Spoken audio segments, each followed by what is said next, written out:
नमस्कार, आप सुन रहे हैं the web radio.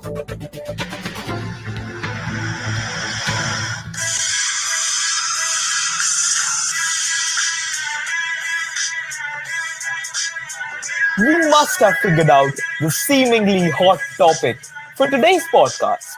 And for those who still did not get it, I'm going to talk about the big bull, the Einstein, the destroyer of the bear cartel, the cheetah, and the Bachchan of the Bombay Stock Exchange, Mr. Harshad Shantilal Mehta.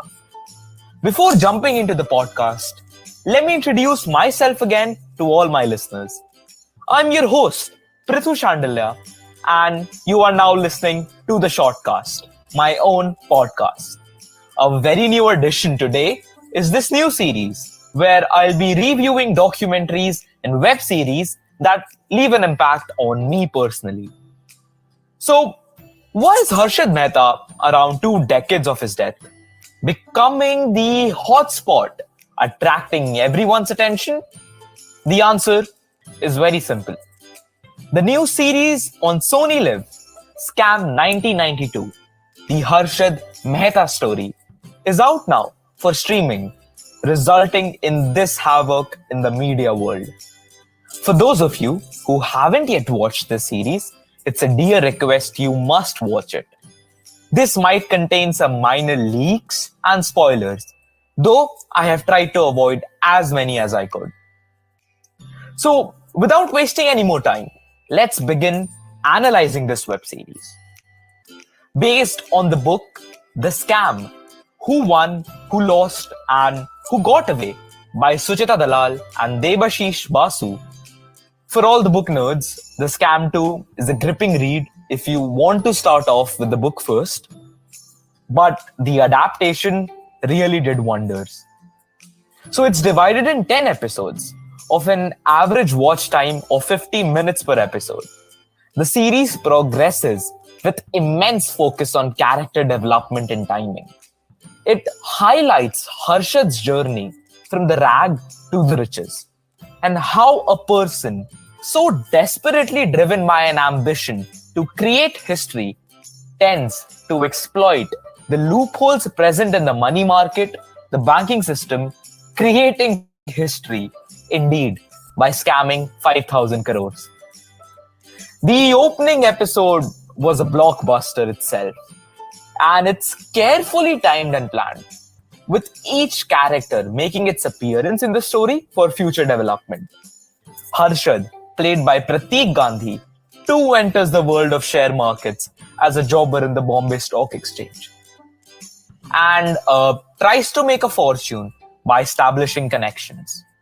His brother, Ashwin Mehta, played by Hemant Kher, has a stark personality development in the first episode itself, and the storyline is set for an explosion in the upcoming episodes.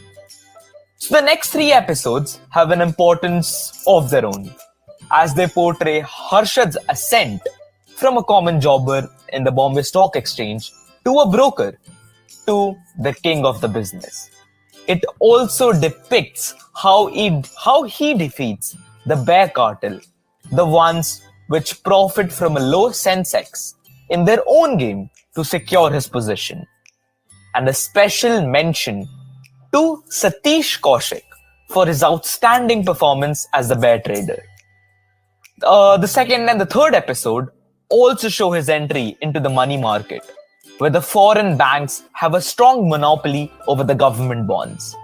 So all these financial terms have been very well explained throughout the series, like the BRs, which are the bank receipts, the SGLs, the subsidiary general ledgers, and all of these stuff which is related to banking and how securities transferred from one bank to another and how brokers sometimes acted as the middleman in these transactions and tried to earn a profit from the money which belonged to the people.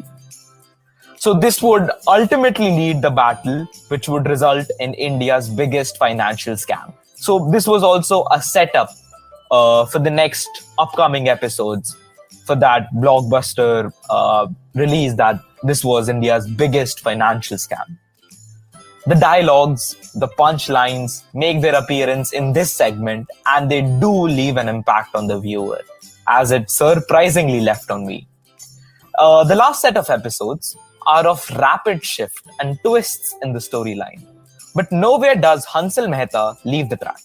All the shifts have been carefully depicted, and every side character has a role which is on point.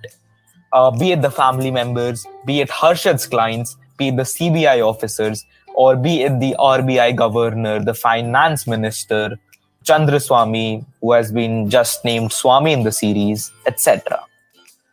Of course, it is evident that here the scam would be out in the public domain, and that how Harshad borrowed a clean credit.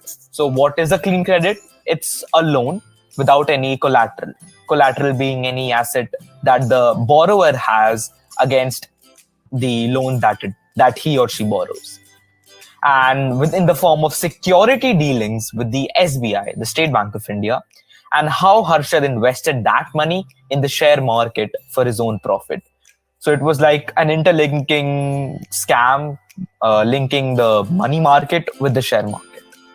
So in simpler terms, he saw this loophole and extracted the profit from people's money with the banks as deposits.